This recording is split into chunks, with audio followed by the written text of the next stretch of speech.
The Bloodthirsters are not only the greatest of KHORNE's demonic creations, but also the greatest of demonkind.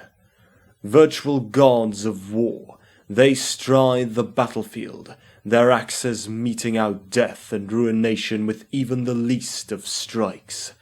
It is the fury of war given form, the unfettered primal rage of the world made manifest. Such is to be expected of a creature whose only master is the ultimate god of bloodletting, slaughter, and murder. A bloodthirster's iron-hard flesh is covered in coarse fur and brass armor, slick with the blood of innumerable victims. The face of the bloodthirster is like that of a snarling hound, a visage alive with horrific savagery. In one hand it bears an ensorcelled axe that thirsts after death and slaughter, and the other hand it holds a long barbed lash that can flay away the flesh from a victim's bones with a single crack. The greatest and most fearsome of the bloodletters are the Heralds, vicious specimens of their kind driven on by their overwhelming perpetual need for slaughter. The Heralds are the leaders of the bloodletter hordes, who have gained that position by dint of raw strength and skill in battle. They attack their foes with a fury that eclipses that of lesser bloodletters, and as their battle rage grows, those around them become gripped in the throes of berserker frenzy that lends even greater strength to their blows. They hack and cleave their foes until naught remains but a mound of corpses and limbs lying adrift a pool of blood, and another victory in the name of the blood god. KHORNE's chosen, the naked slayers, the takers of skulls. These are the lesser demonic creatures of the KHORNE pantheon, deadly warriors believed to have been the foremost of KHORNE's mortal warriors in life, and whose will is as implacable and blood-hungry as KHORNE himself.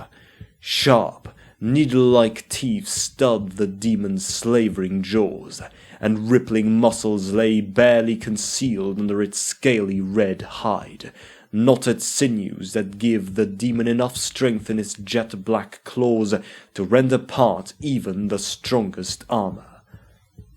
Their might is guided by a killer instinct that surpasses that of a mortal man, for a bloodletter's thoughts are free of any compunction other than to slay KHORNE's foes and reap skulls for their lord.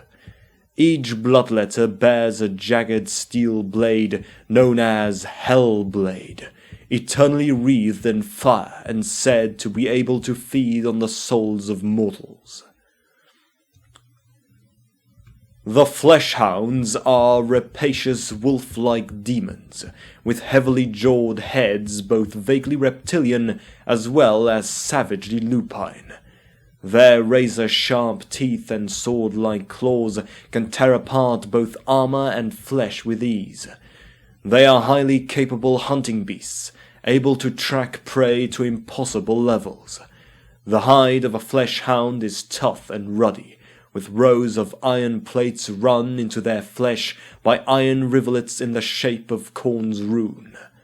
Flesh-hounds are light, yet powerful, able to dart aside from a swordsman's strike and pull a rider off his saddle in the same motion. Each flesh-hound bears a brass circlet about its neck, forged in the heat of KHORNE's rage at the great forge that lies in the shadow of the eaves of his great hall. Thus empowered, the flesh-hounds of KHORNE are immune to the effects of hostile magic, for KHORNE is loath to see his servants felled by the perfidious practices of the arcane. The Juggernauts are massive creatures, part demon and part ensorcelled steel and sinew. They are mighty beasts of groaning iron and brass, taller than a man and possessed of crushing mass. The hide of a Juggernaut is composed of riveted and fused metal plates, decorated with icons of KHORNE and bathed in the lifeblood of its victims.